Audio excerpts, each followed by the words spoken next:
प्यारे बच्चों नमस्कार। आज की ऑनलाइन कक्षा में आपका स्वागत है। आज हम पढ़ने वाले हैं 7वीं कक्षा की हिंदी की कार्य पुस्तिका का अध्याय नंबर 2, जिसमें जितने भी प्रश्न हैं उनको हम हल करेंगे। और इससे पहले जो बच्चे चैनल पर नए हैं वो चैनल को सब्सक्राइब अवश्य कर लें। देखिए इसमें क्या है, जो दूसरा अध्याय का नाम क्या है हमारा, जो है दादी माँ। अब इसमें जोड़ी बनाओ।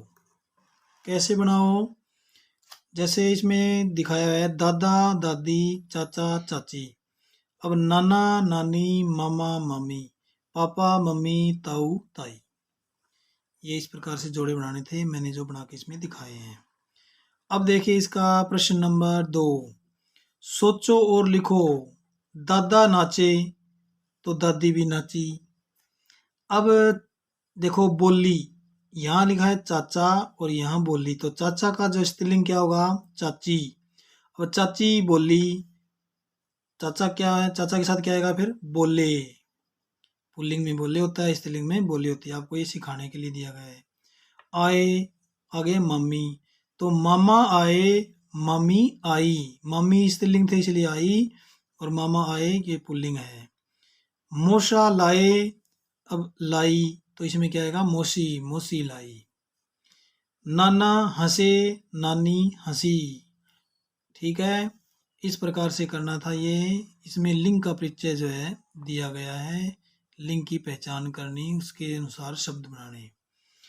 पाठ में कुछ मुहावरे आए हैं, इन मुहावरों का अर्थ लिखते वाक्य में प्रयोग करो। जैसे मुहावरा क्या है? गला भराना, तो इसका वाक्य में प्रयोग, पहले अर्थ लिखना है उसके बाद वाक्य में प्रयोग करना है। तो अर्थ क्या होगा इसका?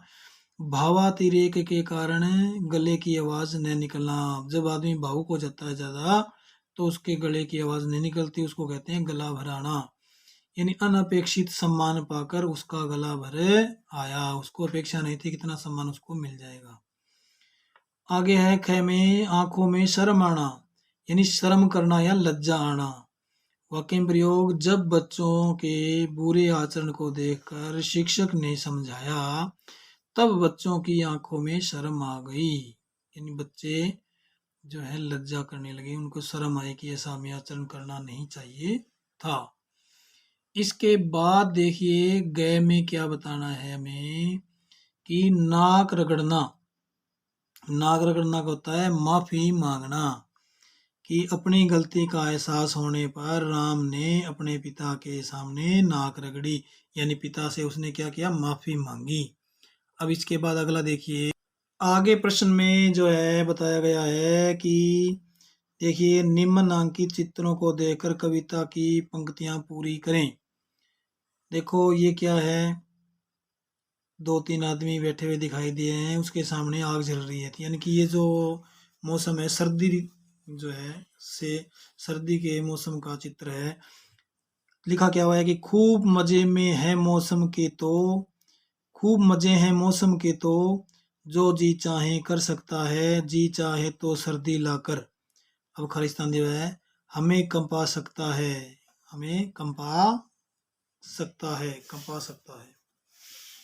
इसके बाद दूसरा चित्र देखिए, इसमें मैंने भर दिया हमें कंपा सकता है।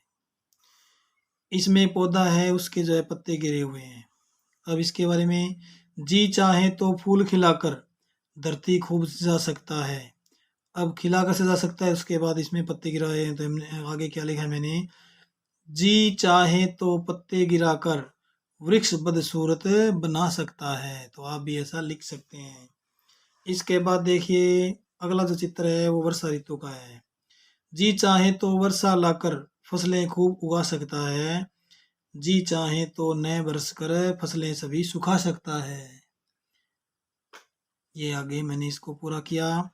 इसके बाद आगे चित्र देखो, इसमें कोई वाक्य लिखाना है, सारे वाक्य में लिखने हैं। इसमें क्या है कि गर्मी की ऋतु का दृश्य है, सूरज तप रहा है देखो इधर, और वृक्ष है, इसकी छाया में जो बच्चे पढ़ रहे हैं देखो बैठे हुए हैं चारपाई पे।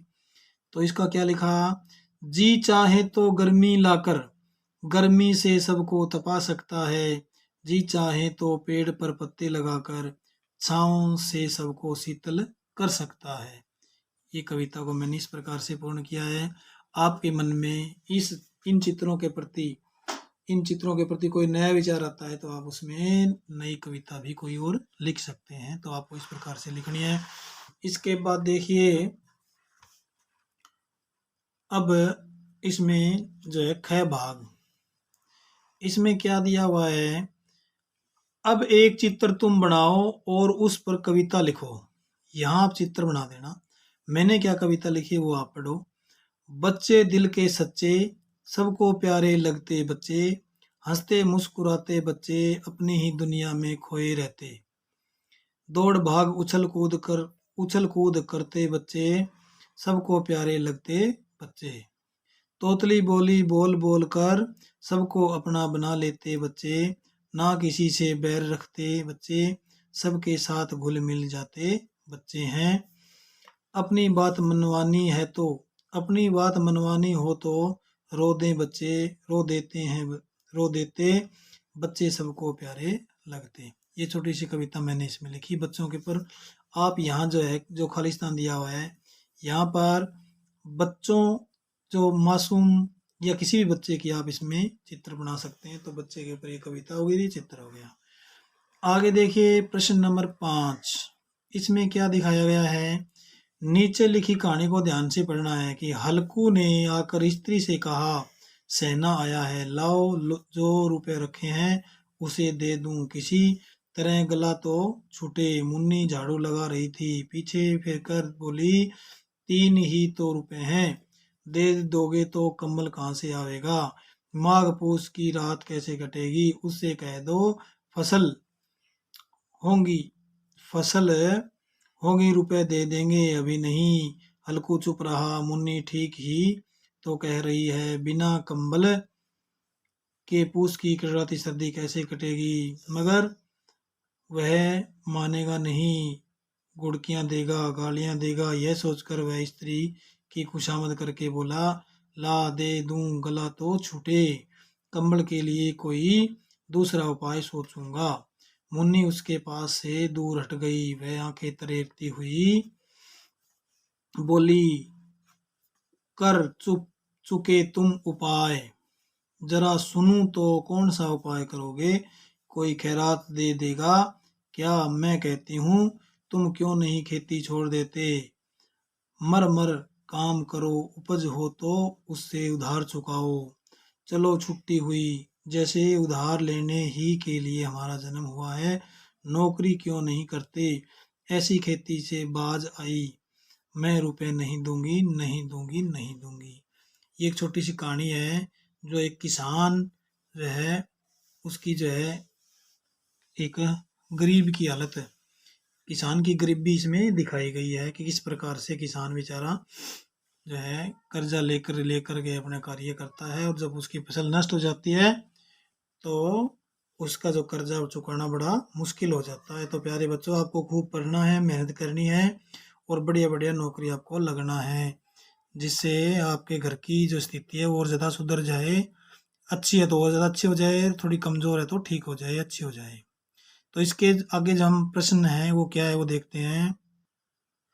देखिए इसमें क्या पूछा है, ऊपर लिखी कविता पढ़कर कुछ उत्तर लिखें।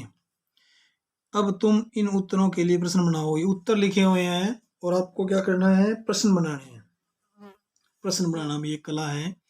तो देखिए, हल्कू ने आकर स्त्री से कहा, सहना आया है। अब इसमें का प्रश्न क्या बनेगा, हल्कू ने आकर स्त्री से क्या कहा। और देखिए, जो वाक्य के जो भेद होते हैं उसमें प्रश्नवाचक वाक्य भी एक होता है। प्रश्नवाचक वाक्य क्या होता है, जिस वाक्य में प्रश्न हो और उसके अंत में प्रश्नवाचक चिन्ह लगना आवश्यक है। तो हल्कू ने आकर स्त्री से क्या कहा, ये तो लिख दिया, इसके बाद प्रश्नवाचक चिन्ह लगा दिया, इसका मतलब ये वाक्य अब सही है। मुन्नी झाड़ू लगा रही थी, मुन्नी क्या कर रही थी, और उसके बाद प्रश्नवाचक चिन्ह। आगे देखिए, रुपए कब देंगे, फसल होगी तो रुपए देंगे, इसका प्रश्न क्या बनेगा, रुपए कब देंगे, और उसके बाद प्रश्नवाचक चिन्ह। हल्कू चुप रहा, अब इसका प्रश्न क्या बनेगा, क्या बनेगा, चुप कौन था, चुप कौन रहा, ऐसा भी कह सकते हैं, उसके बाद प्रश्नवाचक चिन्ह। आगे देखिए, इसमें दूसरे भाग में क्या पूछा है, कहानी से पुल्लिंग और स्त्रीलिंग शब्द छांट कर लिखो। तो मैंने लिखे हैं, पुल्लिंग शब्द है हल्कू, सहना, और स्त्रीलिंग शब्द है मुन्नी, स्त्री। अब इसका ख भाग देखिए। कहानी से एक वचन और बहुवचन शब्द छंट कर लिखना है। इनकी इस कहानी के माध्यम से आपको एक तो प्रश्न निर्माण की कला सिखाई गई है, दूसरा पुल्लिंग स्त्रीलिंग के बारे में स्पष्ट किया गया है, और तीसरा इसमें बहुवचन एक वचन के बारे में आपको समझाया गया है।